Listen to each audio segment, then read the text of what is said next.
Si observa hoy los mercados globales, está presenciando la mayor reconfiguración del poder comercial y de seguridad internacional desde la caída del muro de Berlín. No se trata de un ajuste menor ni de una transición gradual. Lo que está ocurriendo es una ruptura estructural. La arquitectura fundamental de la economía mundial está siendo desmontada y reconstruida en tiempo real. Durante décadas, el sistema comercial global giró en torno a un único centro de gravedad indiscutible: Estados Unidos. Para generaciones enteras, la economía internacional funcionó bajo ese supuesto básico. Sin embargo, ese mapa ha cambiado, y el cambio es profundo. Estados Unidos ya no ocupa el centro del sistema, ha sido desplazado.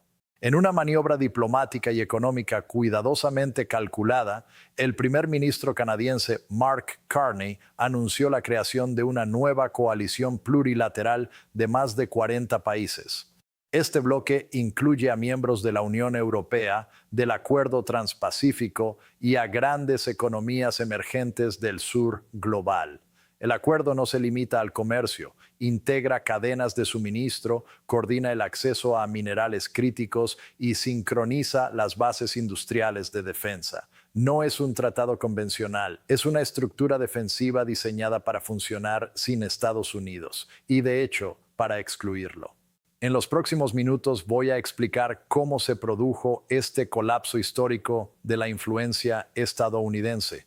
Analizaré los movimientos estratégicos que Mark Carney realizó discretamente en Davos para superar a la Casa Blanca. Examinaré los miles de millones de dólares que están saliendo de la economía estadounidense en este mismo momento. Y sobre todo, explicaré cómo la obsesión personal de Donald Trump con su propia imagen está a punto de encarecer la vida cotidiana, desde la cesta de la compra hasta el futuro económico de millones de ciudadanos. Esto no es una hipótesis académica, es historia en desarrollo, y ocurre porque un líder creyó que podía intimidar al mundo y otro decidió demostrar que ya no era necesario aceptarlo. Para comprender la magnitud de este momento, hay que repasar la secuencia exacta de acontecimientos que nos ha llevado hasta aquí. Hace apenas unos días, el presidente Donald Trump estaba convencido de que tenía una ventaja decisiva. Observó la profunda integración de la economía norteamericana y decidió convertirla en un arma política. Desde sus plataformas digitales, amenazó con imponer un arancel del 100% a todos los productos canadienses. No se limitó a una amenaza económica, fue más allá. Cuestionó abiertamente la soberanía de Canadá, se refirió públicamente a Mark Carney como si fuera un gobernador regional y sugirió que Canadá no era más que un estado subordinado, una especie de territorio dependiente, cuya existencia estaba permitida por la buena voluntad de Washington. Advirtió que cualquier intento canadiense de firmar acuerdos económicos independientes con China u otros países sería castigado con severidad. Trump actuó como si pudiera tratar a una nación del G7 del mismo modo en que presiona a un contratista en una negociación inmobiliaria. Exigió sumisión total, sin condiciones, pero Mark Carney no es una figura mediática ni gobierna por impulsos. No reacciona con insultos ni con arrebatos públicos. Es un economista de prestigio internacional, ex banquero central, con un conocimiento profundo del funcionamiento real del sistema financiero global.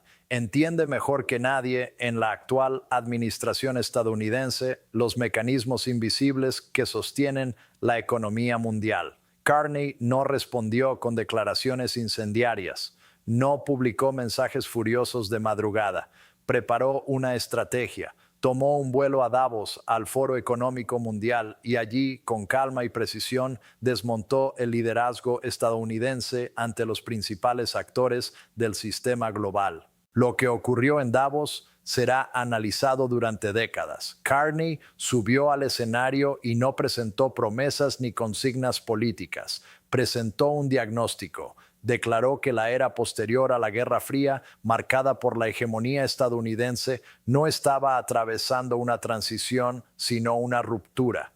Denunció la hipocresía de las grandes potencias que promovían la integración económica, mientras utilizaban los aranceles y las cadenas de suministro como instrumentos de coerción política.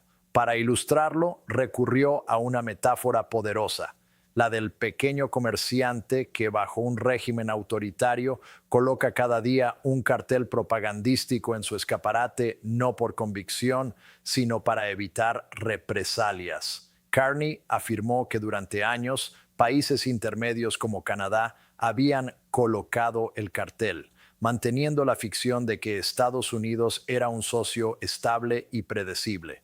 Y entonces anunció que Canadá retiraba el cartel. Declaró que Canadá y una nueva alianza de potencias intermedias dejarían de someterse a los caprichos de una superpotencia en declive.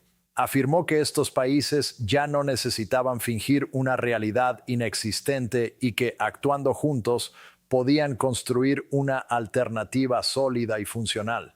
Donald Trump buscaba obediencia. Mark Carney ofreció una transformación sistémica. Y no fue solo un discurso, fue el punto de partida de una ofensiva económica coordinada. En este momento, los datos que llegan de los mercados muestran una reasignación masiva de capital diseñada explícitamente para operar al margen de Estados Unidos. Y eso es solo el principio. La primera prueba tangible de este cambio histórico es la transformación radical del gasto mundial en defensa. Durante décadas, la industria militar estadounidense dominó sin competencia real. Si un país necesitaba cazas avanzados, sistemas de radar o equipamiento militar de alta tecnología, la respuesta era prácticamente automática. Se compraba a Estados Unidos. Ese dominio ha terminado. Mark Carney ha alterado el tablero con una decisión estratégica de enorme alcance. Canadá lanzó recientemente una estrategia industrial de defensa valorada en $180,000 millones. Sin embargo, el elemento verdaderamente decisivo no es la cifra, sino la arquitectura que la acompaña.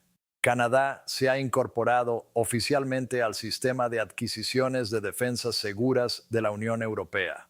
¿Y qué implica esto en la práctica? Que los países de esta nueva alianza de más de 40 naciones están certificando conjuntamente a sus contratistas militares. Una empresa aeroespacial europea, un fabricante canadiense de drones o una compañía australiana de robótica pueden competir entre sí por contratos militares multimillonarios sin barreras administrativas. Al mismo tiempo, los grandes gigantes estadounidenses del sector, tradicionalmente dominantes, quedan fuera del sistema. Se está construyendo una cadena de suministro militar cerrada, autosuficiente y coordinada. El complejo militar industrial estadounidense ha perdido de la noche a la mañana el monopolio que sostuvo durante generaciones.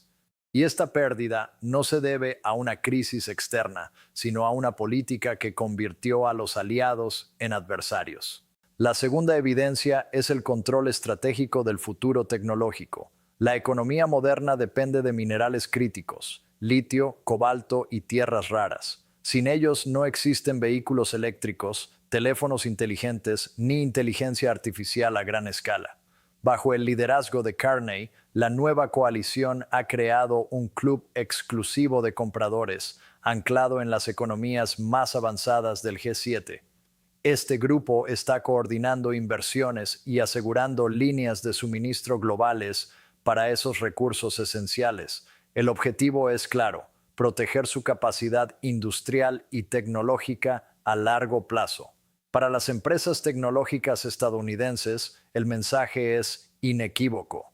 Si desean acceder a los minerales extraídos en Canadá o Australia, lo harán en desventaja, pagando precios más altos y enfrentándose a restricciones que no se aplican a los miembros de la alianza. Donald Trump creyó que podía dominar el sistema global con aranceles al acero. En respuesta, Carney aseguró el control sobre los materiales fundamentales del siglo XXI. La tercera prueba es el giro interno de Canadá. Tras la amenaza de imponer aranceles del 100%, Carney no se limitó a buscar alternativas externas. Inició una transformación doméstica profunda.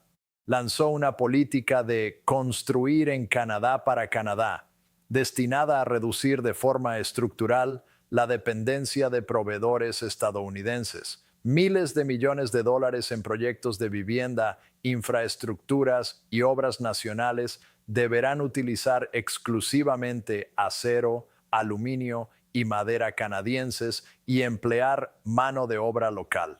Para las fábricas estadounidenses de Ohio, Pensilvania o Michigan, que dependen en gran medida del mercado canadiense, esta decisión es devastadora. Los pedidos se están cancelando, los turnos de trabajo se están reduciendo. Trump prometió reindustrializar Estados Unidos. En la práctica, sus amenazas han destruido el mayor mercado de exportación del que ha dependido históricamente la industria manufacturera estadounidense. La cuarta evidencia es menos visible, pero quizás la más significativa: la fuga silenciosa de capital.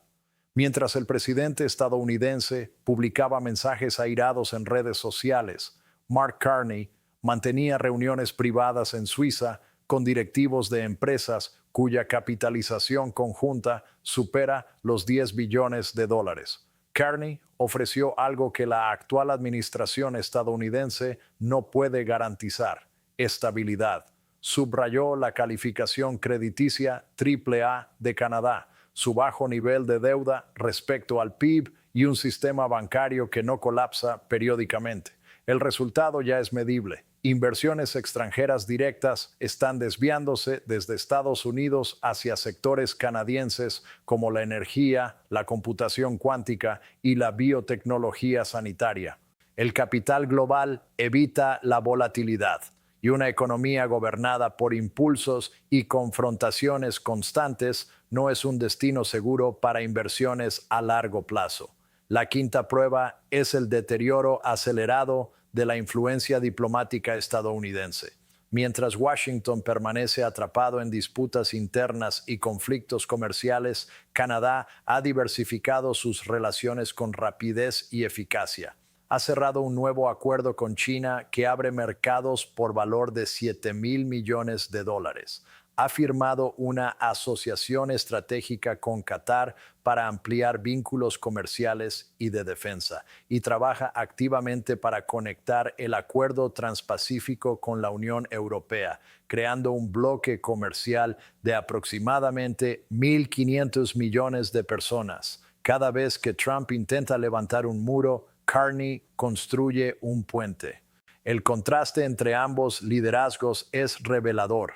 En Washington, un presidente reactivo, dominado por la ira y la inseguridad, responde con amenazas y escaladas verbales. En Ottawa, un primer ministro que no alza la voz, que no personaliza el conflicto y que opera con la precisión fría de un análisis financiero. Carney no combate a Trump en su terreno, cambia las reglas del sistema para que las amenazas dejen de tener sentido. No actúa por resentimiento, sino por una necesidad pragmática: proteger a su país de un vecino impredecible. Y esa diferencia de enfoque está redefiniendo el equilibrio económico mundial. Pero es fundamental comprender cómo este enfrentamiento geopolítico de alto nivel va a impactar de forma directa y contundente en la vida cotidiana, porque en última instancia, el coste de esta confrontación no lo asumirán los gobiernos ni los líderes políticos, lo asumirá la ciudadanía.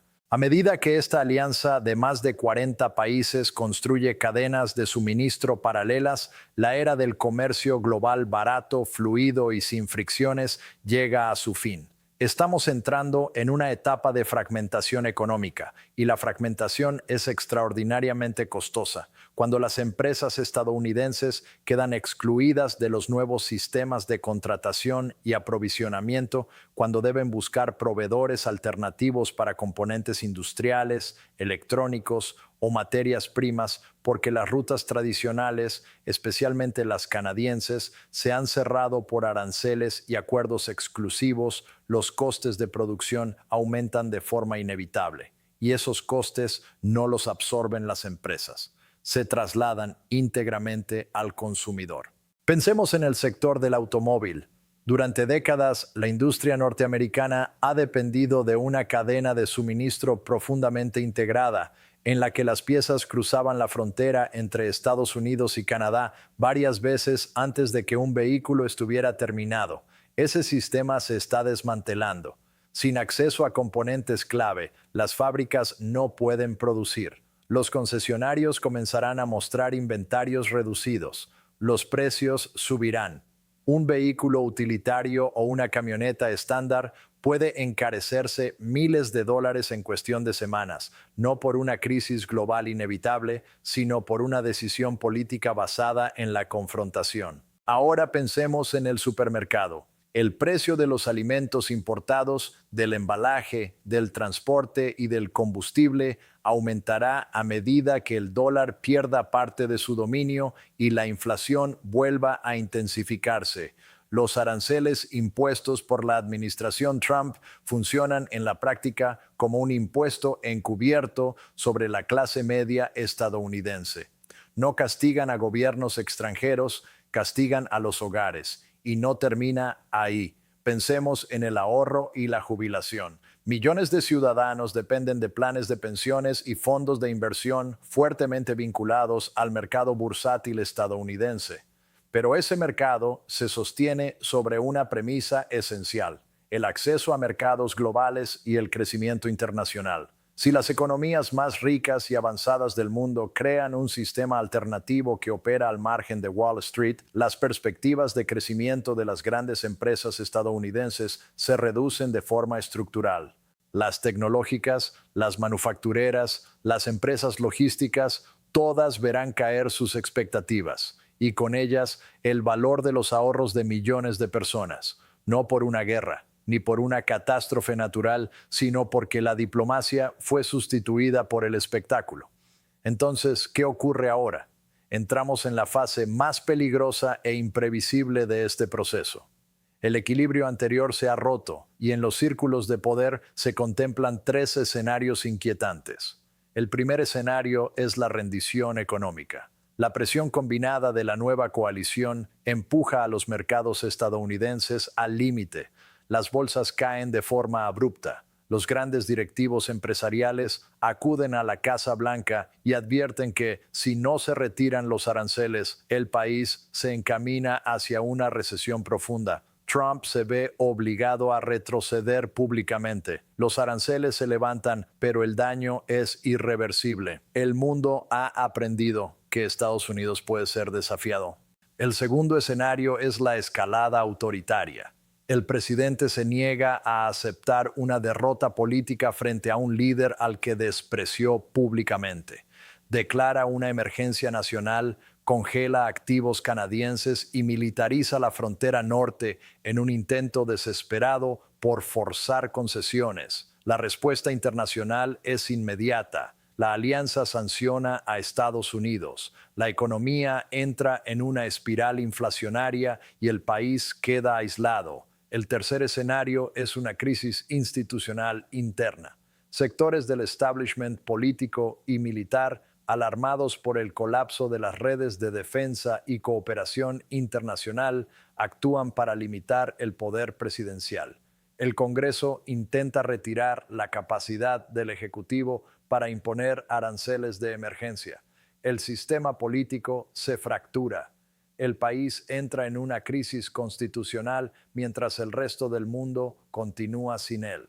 Sea cual sea el desenlace, una realidad resulta ineludible. El llamado siglo americano ha llegado a su fin. No terminó con una guerra devastadora ni con una invasión extranjera. Terminó cuando un líder canadiense con calma y rigor decidió decir no. Mark Carney ha demostrado que el sistema global puede funcionar sin Estados Unidos como eje central. Ha demostrado que la estabilidad, la inteligencia estratégica y la cooperación son herramientas más eficaces que la amenaza constante. Ha construido una alternativa y ya está en marcha. Mientras los precios suben, las fábricas se ralentizan y el mundo reorienta sus alianzas, queda una pregunta esencial. ¿Era este el futuro prometido? Estamos ante un punto de inflexión histórico. El mapa del poder global ha cambiado y esta vez Estados Unidos no marca el rumbo.